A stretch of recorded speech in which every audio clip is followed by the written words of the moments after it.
On this week's prequel episode, we follow up on our Bridget Jones's Diary listener polls and preview the Chronicles of Narnia, The Voyage of the Dawn Treader.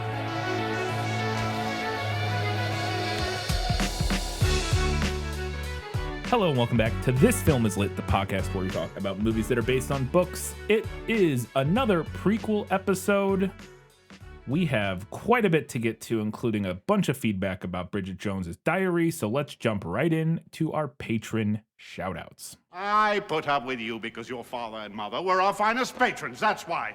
We have 2 new free patrons this week. I don't think I said this one previous time. Maybe I did, but you're getting a second free shout out if you did. But we have 2 new free patrons this week, and they are Amanda and 72. There's a space between them, so it's not 72. It is 72. Maybe it's 7 space 2. 7 space 2. I don't know. We don't know. Either way. We don't know. Thank you for jumping on the free Patreon so you can see and follow along there and get some of the free stuff that we do post some free, like the polls are free. Yeah, the public, you can do the polls there if you want on Patreon without, paying anything, and handful of other things, but generally speaking. And I did that largely for people who are leaving social media, because a lot of people are leaving social media right now. And that's fair, yeah.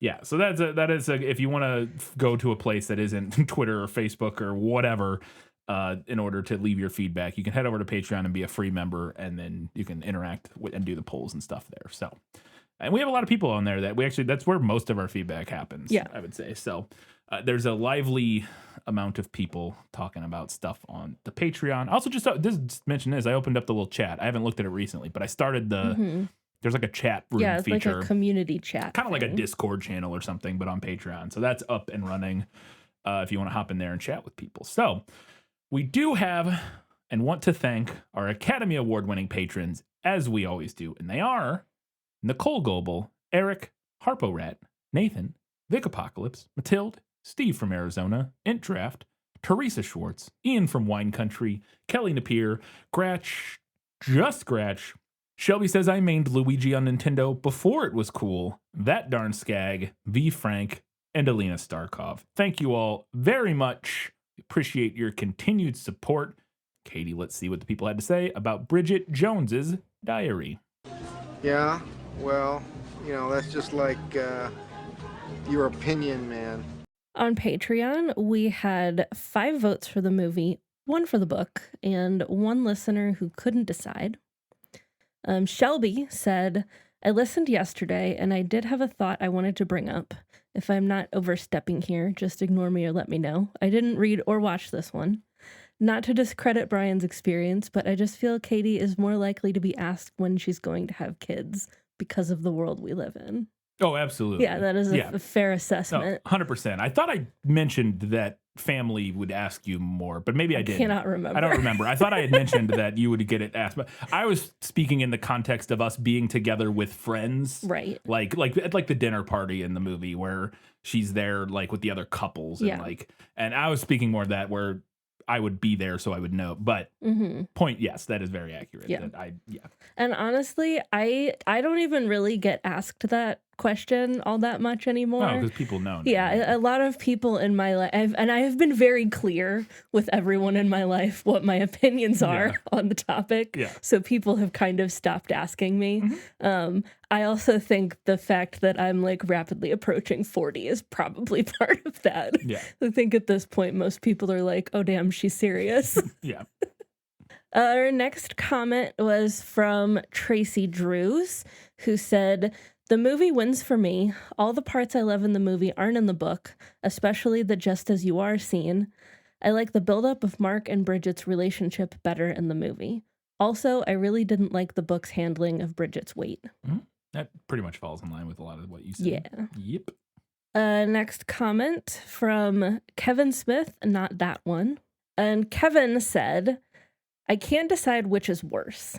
Bridget and the author are part of the upper middle class Sloane Ranger set, a British slang that I can't think of an American equivalent for. This sentence makes no sense to me. This is okay. So I'm going to go on Yeah, with Kevin's comment here, which shouldn't be an issue with good writing, but I just can't garner sympathy for anyone. Perhaps the story has converted me into an anti-bourgeoisie proletariat stance. Viva la revolution! It seems interesting that this movie would be the thing that has done that, considering the state of the world currently. But welcome to the revolution. But no, I don't. Do you know what the heck that means? Did you look it up? So I googled Sloane Ranger, yes, and I mean it's basically what Kevin says. It's like a British slang term for this particular type of like upper middle class British person.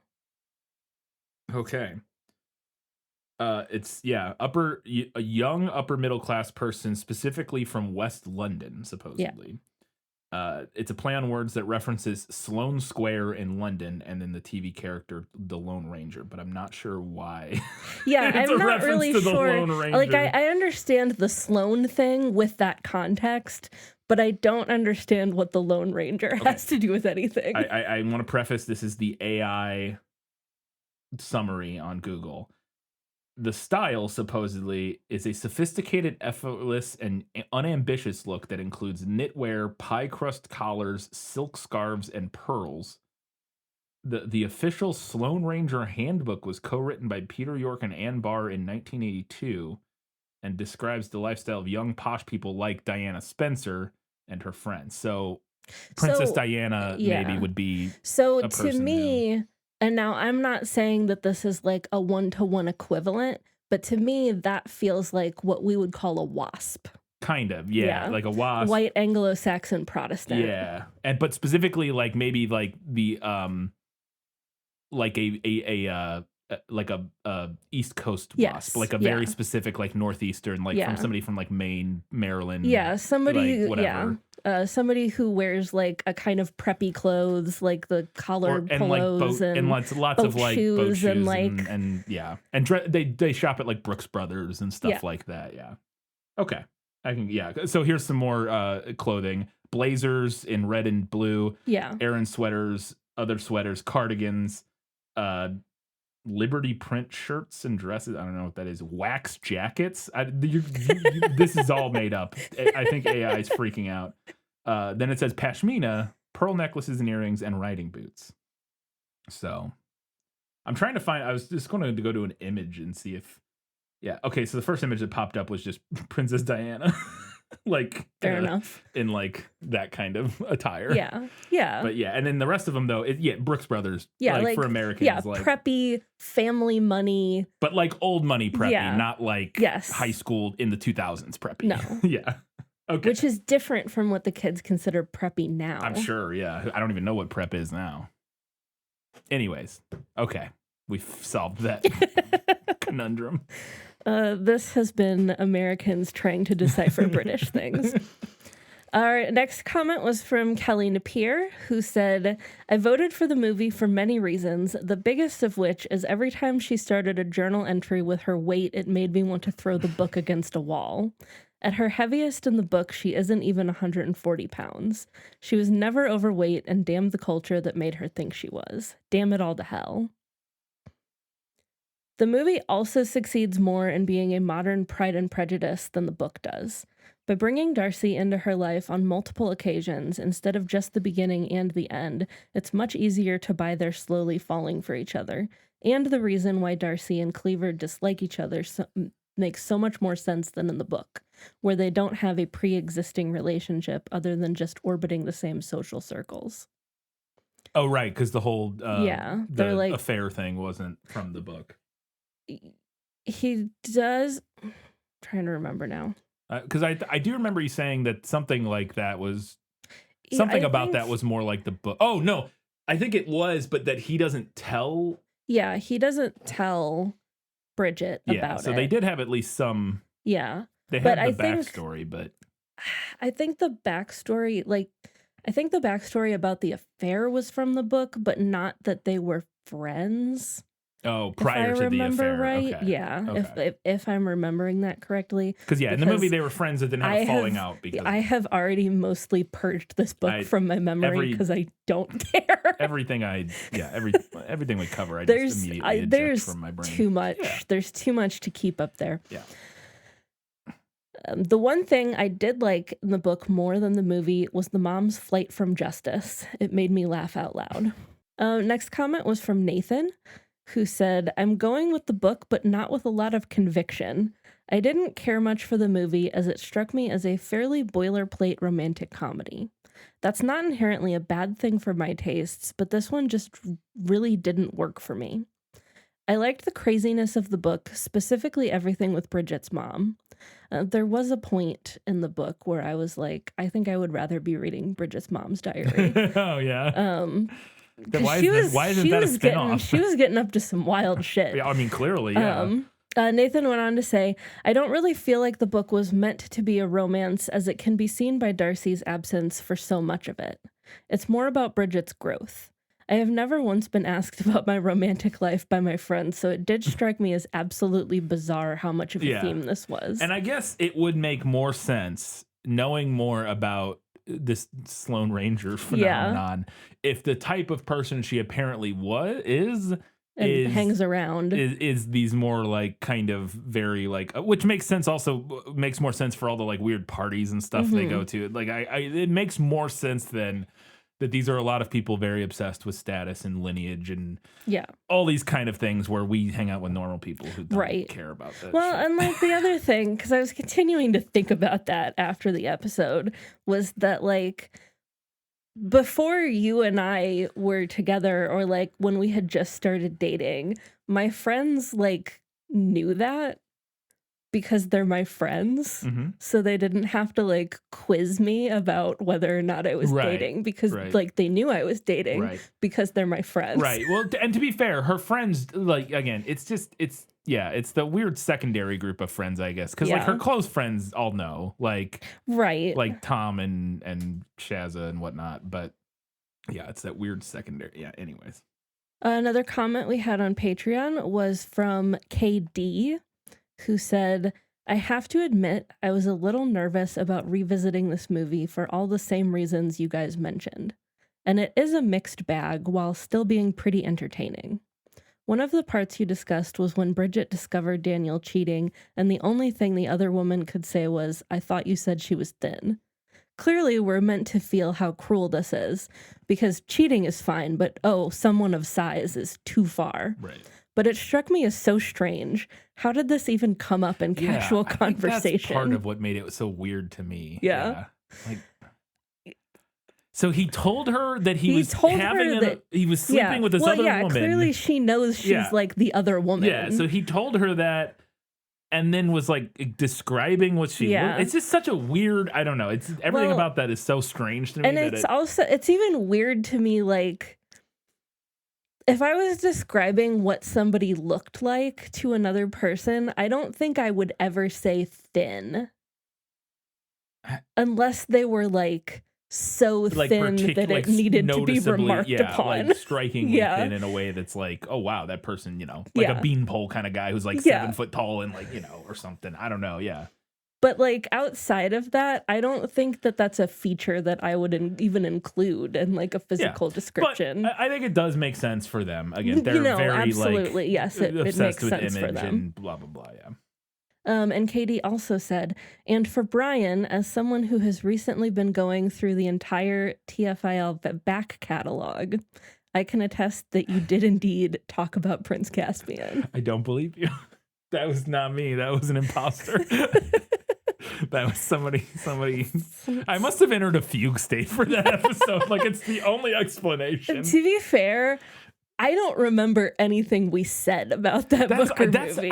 I know we covered any details of it, but I don't remember anything that we said about it. It's so crazy to me. It's like I try to scour my brain for anything that happened in that movie, like any remote detail of anything that happened in that movie, and I can't think of anything. I can't. Maybe this next one will jog your memory. Like I can, maybe, but because like I can picture moments from the first movie. Like I can, like I remember, like I can picture like the the pole and Tumnus in the woods and like the white witch, yeah. And stuff and some of the like imagery and like the stone breaking and stuff. Like I can remember some. That's in that first one, right? Yeah.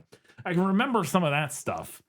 Not very detailed, but like I can always. But I nothing about Prince Caspian at all. It's fascinating. All right. Our last comment on Patreon was from Mathilde, who said, I prefer the movie over the book, at least for the first Bridget Jones. It's more cohesive and sensible.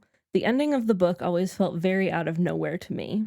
And having more of Mark does make the romance more realistic. I also love Hugh Grant in this movie. It's his first villain role after being the adorable romantic lead so many times, and it's a refreshing change, and he clearly had a blast with it. That first shot with the elevator doors opening cracks me up every time. The book aspects I prefer are the focus on her friends and the pacing and format of it all. Little frantic 16-year-old me felt very seen in Bridget's train of thoughts and how she derails and panics over little things. I think it's why I love both the movie and book despite their obvious flaws, the subject matter that didn't age well, and all the other valid criticisms. She feels like me when I'm at my lowest, and I had never seen a rom-com where such a messy character was the main character, without the glow-up. It was comforting to think that she didn't have to lose weight or change anything, really, but she still has ride-or-die friends and found a worthy guy, too. I do think that's the charm of the movie. That is what makes the movie, like, work, is that element of it. Yeah, I think without that, this probably would not have kind of achieved the same kind of status that it has now. Mathilde went on to say, it's more felt in the movie, I think, with small details that I really appreciate now. Her apartment is not new or cutesy. There's real age in the place, the appliances even, and the mess feels organic, if that makes sense. Oh, absolutely, yeah. It doesn't look like a curated. It doesn't. So, like like a comparison, the apartment that Jess lives in New Girl, or something like that, are these very like. They don't feel like a real. They don't feel like a real person's apartment. Yeah. They feel like a TV show apartment, whereas her apartment very much feels like a real person's apartment. Yeah. Bridget's hair is never right, and her outfits are very plain and normal, too. Nothing is fancy or put together unless it makes sense, like when she spends an hour getting ready. She looks very natural, and not in the fake natural way that is being peddled by the media now. Obviously, Renee Zellweger's performance does carry the movie. She's very genuine, heartfelt, and likable, and she navigates that small space between funny and caricature very well. It's like Reese Witherspoon in Legally Blonde. Anyone else in the role, and it could have been a ridiculous flop, but with someone who cares and understands the heart of the character, it works. I find it funny that it could be compared to Sex and the City when the friend groups are so vastly different. Carrie and Co. never felt close to realistic, but I most definitely have a Jude, a Shaza, and a Tom in my close friends. We just don't smoke anymore and don't drink nearly as much. P.S. Speaking of smoking, yes, 50 cigarettes is insane, but doable. I hate that I can personally vouch for that, but what can I say? I had some rough days in my 20s. And a final note, thank you for doing so many of my suggestions. I feel spoiled. Well, thank you for suggesting them and continuing to support us. It's fantastic. Yeah, I mean, look, again, it's way less insane. I mean, it's still insane, but it's less practically insane in a time period or place where you can smoke at work and inside and stuff like that. Yeah, if you can smoke like anywhere, anytime. Yeah, then it's way less crazy. Yeah. I mean, it's still insane in a different way, but it's way less, like, again, it's more feasible. Yeah. But like in America in 2024, it just like practically, I don't know how you could smoke 50 cigarettes in a day if you were like working a normal like 9-to-5 job. Yeah. You know what I mean? And like, you would have to take a smoke break and like just pound like 18 cigarettes every time. Like it just doesn't, I don't know how you would do it. Or you just nonstop chain smoke from the time you're off work until you go to bed, which I'm sure people do. But yeah, I'm sure there are people that do that. All right. Over on Facebook, we had 3 votes for the movie and 0 for the book. Aladdin said, I picked the movie since I skipped the book. Get ready because this chick is lit. Sorry, I had to make at least one bad joke. It's a great joke. Jokes aside, I watched the movie for the first time. While I enjoyed the film, it was a little odd in terms of our main character. I didn't like Bridget. The performance by Renee Zellweger is great, but the character she's playing was too goofy for my taste. I thought the skirt texting was going to be from someone else and not Hugh Grant. It was very much kind of the same thing I was thinking. Like, I thought the twist would be that Mr. Darcy was the one who was sending her messages on the computer. That doesn't add up to me. I don't think he would be doing that. But I loved Hugh Grant as a likable, albeit sleazy boss. And the same goes for Colin Firth as Mr. Darcy, our Byronic hero. Loved him and his sweater. It was a good sweater. That brings me to the question, was his green sweater with a reindeer in the book? It was not. Okay. He is wearing like an ugly sweater when she first sees him, but it's like, she describes it as like a blue and yellow checker pattern or something like that. It doesn't have a reindeer on it. So sorry to disappoint. I have nothing to say about Bridget's mom other than that she really knows how to sell those definitely not allegorical penis toys. Until you guys mentioned it in the episode, I forgot Bridget's friend Tom was gay. He and the two other friends were very forgettable and just referred to them in the movie as stereotypes 1, 2, and 3.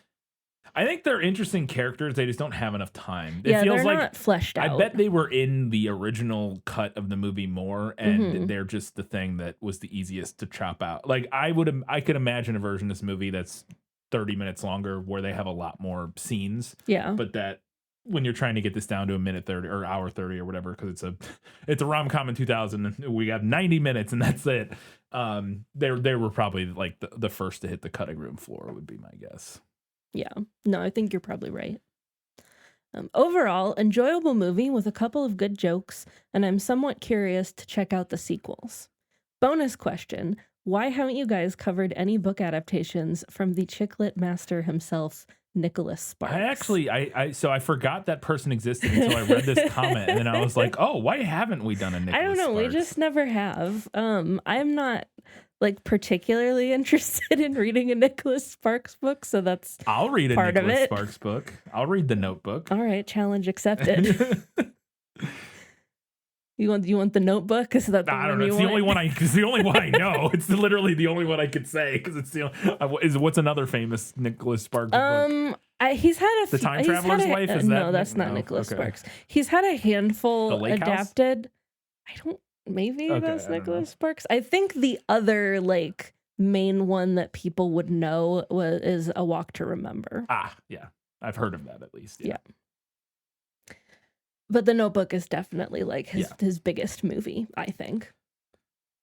Our other comment on Facebook was from Terry, aka my mom, who said, I've not read the book, but the movie is one of my favorite guilty pleasures. Colin Firth, sigh.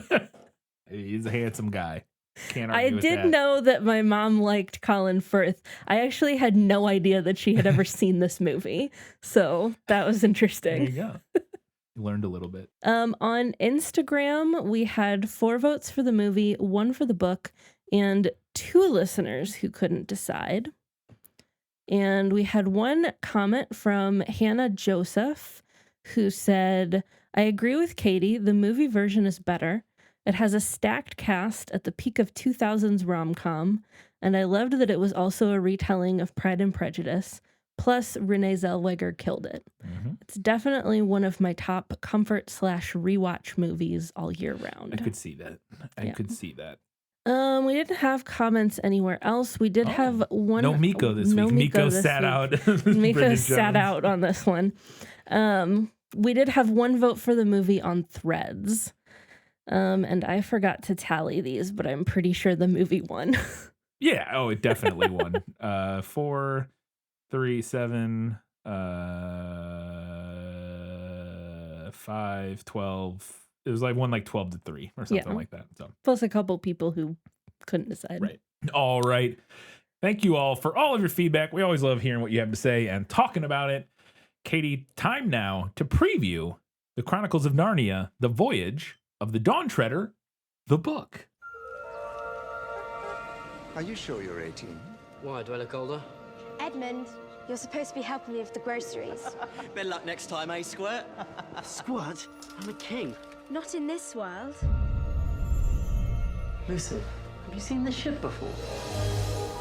It's very Narnian looking, isn't it? What's going on here? Eben, the painting.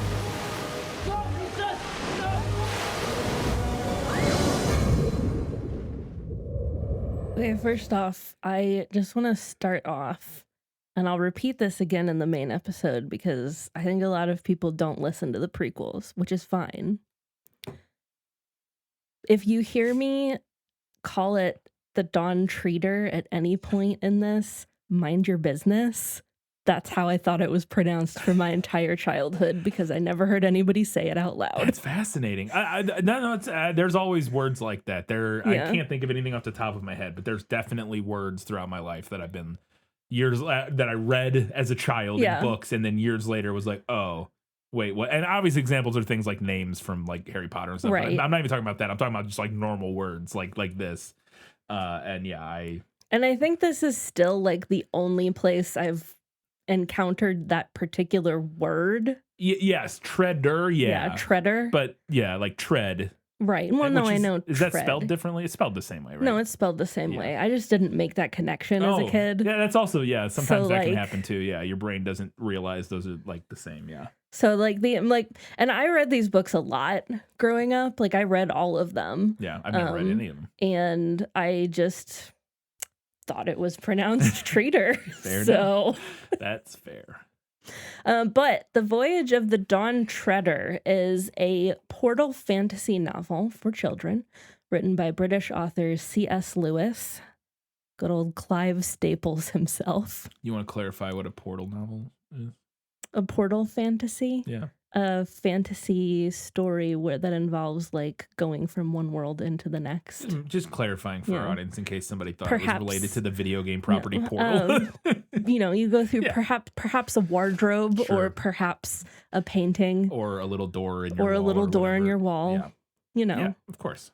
This was the third novel published in the Chronicles of Narnia, but it is the fifth novel according to the series' internal chronology, because C.S. Lewis wrote them all out of order. Oh, that's right. So this is the fifth in the order of this actual, like the way the story plays out. Yes. Okay. Yeah, it was the third one that he wrote, but if you like line them all up in the order that they happen, it's the fifth. Okay. This novel was published in 1952 in both the UK and America, but Lewis actually made edits to the text in between, like before the American version came out, which resulted in some differences between the British text and the American text. And those changes actually remained until 1994, when HarperCollins took over publication in America from Macmillan US and made the decision to use the British text as the standard for their editions. Is HarperCollins for some a British reason. company? Do you know? I don't think so. I'm pretty sure that's an American publishing company. Why would It's you? Even Wikipedia said that it was an unusual choice. It's just particularly. I was thinking, like, okay, maybe it's if they're a British company, I could see them being like, everybody already does the British version. We're gonna keep the older, like we're gonna keep the original version. But it's very strange for a publishing company to be like, okay, the author made these changes, but we don't care. We're gonna go back and use the original version he wrote, even though he decided he wanted to change things in it.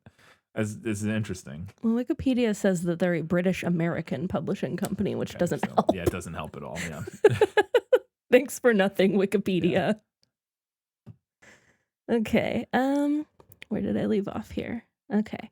The Voyage of the Dawn Treader pulls inspiration from a handful of sources aside from Christian mythology, which we know that this series is steeped in Christian mythology. But there's also a lot of other stuff going on because C.S. Lewis was a big fan of that kind of mishmash. Most notably, this novel is reminiscent of Imram, I think is how that's pronounced. IMMRAM. I have no idea. Which is a genre of Irish folklore, which involves a hero's journey across the sea to the underworld. Wow. And Lewis specifically drew inspiration from the medieval text The Voyage of St. Brendan, with the novel's characters following the plot of St. Brendan's voyage almost exactly. Huh. So, other notable references that you can find in the text include the story of Fafnir from Norse mythology. There's also references to Dante's Inferno, as well as Rabelais' Gargantua and Pantagruel. Wow, I've heard of some of those things. Really, I mean, I've heard of Fafnir and I've heard of Dante's Inferno. I've read Dante's Inferno. I don't know what Gargantua or Pantagruel is.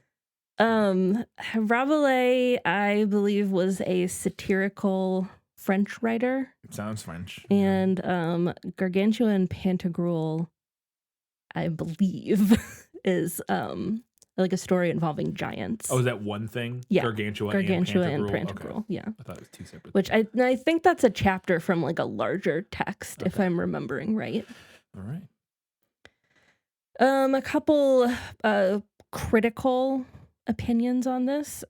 Critics Anthony Boucher, I'm not really sure, and also Jesse Francis McComas found the novel to be, quote, not quite up to the high level set by previous Narnian adventures, but they both singled out the character Reepicheep as one of Lewis's finest imaginings. Reepicheep, what a name. I'm pretty sure Reepicheep was in Prince Caspian. Sure, it could be. This is my first time seeing the word, so once again, I feel confident. I think it was a different soul inhabited me when we watched that movie. That was in like either 2018 or 2019, so that was like an entire. I was a different person. Sure, I agree, but I remember episodes from before that. I just don't remember that episode. I remember our discussion of like, do androids dream of Electric Sheep, which was like our 5th episode or whatever. God, I don't remember that one at all. I say I remember it. I just have a memory. I cannot stress enough how much memory hold this is, that I do not have anywhere in my head any experience of watching the movie or talking about it. It just does not exist in my brain. Okay. All right. Sorry. I'm just... of the novel, researcher Sue Baines wrote, quote, in contrast to other Narnia books, Dawn Treader has virtually no overt villains, other than the slavers in the very beginning who are quickly overcome and disposed of. Rather, the plot confronts the protagonists again and again with the flaws of their own character. Huh. And my last note here is that aside from the 2010 film that we will be covering, The Voyage of the Dawn Treader has been adapted multiple times for both stage and radio. And there was also a BBC miniseries in 1989 in which it was combined with the previous book and released as Prince Caspian and The Voyage of the Dawn Treader. I read that when I was doing my movie research. I saw that was the case. So cool. That is it for the book facts. It's time now to learn a little bit more about the Chronicles of Narnia, The Voyage of the Dawn Treader, the film. You've got an extraordinary destiny. Something greater than you could have imagined. From C.S. Lewis's epic masterpiece. The fate of Narnia depends on you. This December.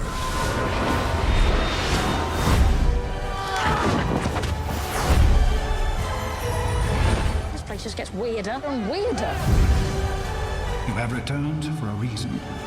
Your adventure begins now.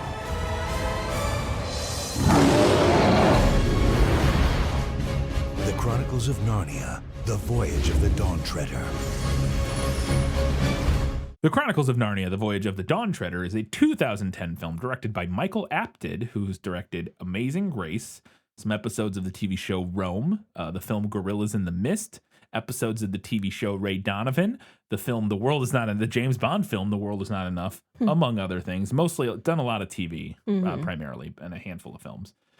The film was written by Christopher Marcus, who wrote Avengers Endgame, Avengers Infinity War, Avengers Civil War, Captain America, The First Avenger, Captain America, Winter Soldier, Thor the Dark World, basically every Avengers movie from like a certain point on, he wrote on, and also was a writer on Lion, Witch, and the Wardrobe and Prince Caspian.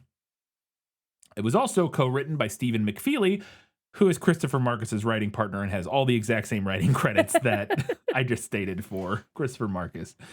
And a third writer, Michael Petroni, who wrote The Book Thief, The Pope's Exorcist, Messiah, Queen of the Damned. Messiah is a TV show. He seems to actually, I think he was like the Christian one they brought in. Because a lot of his stuff, I think The Book Thief is vaguely Christian-y. The Pope's Exorcist is that like Russell Crowe movie from like horror movie from like last year or 2 years ago that's supposed to be really bad. Messiah is like a Netflix original TV show about like Jesus coming back, but it's like I don't know how religious it actually is, or if it's I don't know much about it, but he was like the creator, he was the showrunner for that.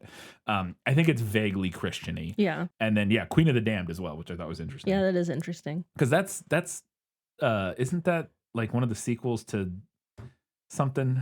It's in the same universe as Interview with the Vampire. That's what I was saying. I thought it was like in the universe or kind of a vague sequel or whatever. The film stars Georgia Henley, Skander Keynes, Ben Burns, Will Poulter, Liam Neeson, Simon Pegg, and Tilda Swinton, among quite a few others. I think that should say Ben Barnes. Yes, Ben Barnes. All right, Ben Burns. Who's Ben Burns? I don't know. I don't know that man. Let me look. Did I make up a person, or is this somebody else that I... No, maybe that. So the lead singer of Breaking Benjamin is Ben Burnley, I think. So maybe that's what I don't know. Ben Barnes, yes. The film has a 49% on Rotten Tomatoes, a 53% on Metacritic, and a 6.3 out of 10 on IMDb. It made $415 million against a budget of $145 million. So, Michael Apted took over for Andrew Adamson, who had directed the first two films. After Adamson decided he didn't want to direct this one, he just stepped back into a producing role. And then it was announced in 2008, in December of 2008, that Disney was not going to co-produce this one after they had a falling out with Walden over the budget. Because Prince Caspian made considerably less money than the first film did. And so Disney wanted to give them a smaller budget for this one, but Walden wanted a bigger budget. I think Disney wanted to give them $100 million budget, and they wanted like $150 million or whatever. Ultimately, as I said, the budget ended up being $145 million. Disney dropped out in December of 2008, and then it was announced in January of 2009, so a month later, that 20th Century Fox would take over as the distributor of the film. And then, very funny, Disney would get back the rights to the film in 2019 when they purchased 20th Century Fox. Yep, that's the mouse. Yep. So a handful of IMDb facts that I wanted to share here that I thought were fun. 1,400 special effects shots were made for Voyage of the Dawn Treader, which is more than are in The Lion, the Witch, and the Wardrobe, which had 800, but fewer than are in Prince Caspian, which was 1,500. During the end credits of this films, you see drawings of the characters, and those are exact drawings apparently pulled from the book, and that this was a tribute to Pauline Baines, who was the illustrator for the series, who passed away in 2008 at the age of 85. This was Skander Keynes' final film. Quit acting after this and went into politics. Apparently, he's a Tory. I did a little bit of reading. Sounds like he comes from old money and maybe sucks. I don't know. It seems like he might suck, but I wonder if he's a Sloane Ranger. Yes, I think that he might honestly fit into that. Be. Yeah, I think that might be. I think Sloane Ranger is just women. No, well, the images showed men too. Oh, fair enough. I think it's just that whole like social kind of circle type thing. But maybe, I don't know. Maybe it's generally applied to women. I don't know. But there were men in those pictures. But yeah, he seems like he might suck. I don't know. I didn't do too much. I didn't do too much looking. But he's a political analyst for like the Tories, so he can't be that great. Michael Apted apparently, as when he took over to direct, decided to get rid of Prince Caspian's Spanish accent because he didn't like it and didn't think it worked for the character. So I don't remember him having a Spanish accent. Honestly, I don't either. But Ben Barnes, probably a good call to make him not do no Spanish accent. I thought this was fun. Michael Apted was warned by both Gore Verbinski and Peter Weir to not film on the open seas because it's just too unpredictable and too much of a pain in the ass. And so they built a giant gimbal that the ship was on, set in like a water tanks so that it could rock and look like it was at sea. Gore Verbinski, for people who don't know, is the Pirates of the Caribbean director who did most of them. And Peter Weir is, among other things, the guy who directed Master and Commander Far Side of the World. So, which is a great movie, and I think might be based on a book. So like two guys who know. They know, yes. These are guys who have done, Master and Commander is an incredible movie. We got to watch it at some point, at least for a bonus episode, if it's not a book. I think it might be based on I have to check and see. I think it's based on a book. It's really, really good. It might be based on like a historical, like it might be based on a book in the sense that it's like a like it might be the one of the people on the ship's like journal or something. That would be interesting. I think we that haven't done a nonfiction book in a while. I think that might be what it is. I could be wrong about that. So apparently there's a short cameo where Nathaniel Parker shows up to play Ben Barnes' father. Caspian X, I guess, is Prince Caspian's father. Or Caspian the 10th. I was going to say, probably Caspian 10. Whatever, sure.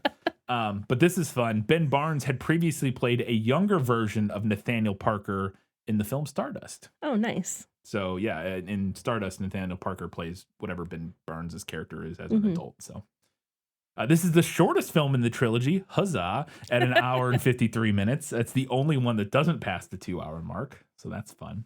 And then time to hit a bunch of reviews because I thought these were interesting. Writing for the Orlando Sentinel, Roger Moore, I don't think that one, gave it 3 out of 4 stars, saying, quote, "It's a worthy challenger to the far more popular Harry Potter pictures," end quote.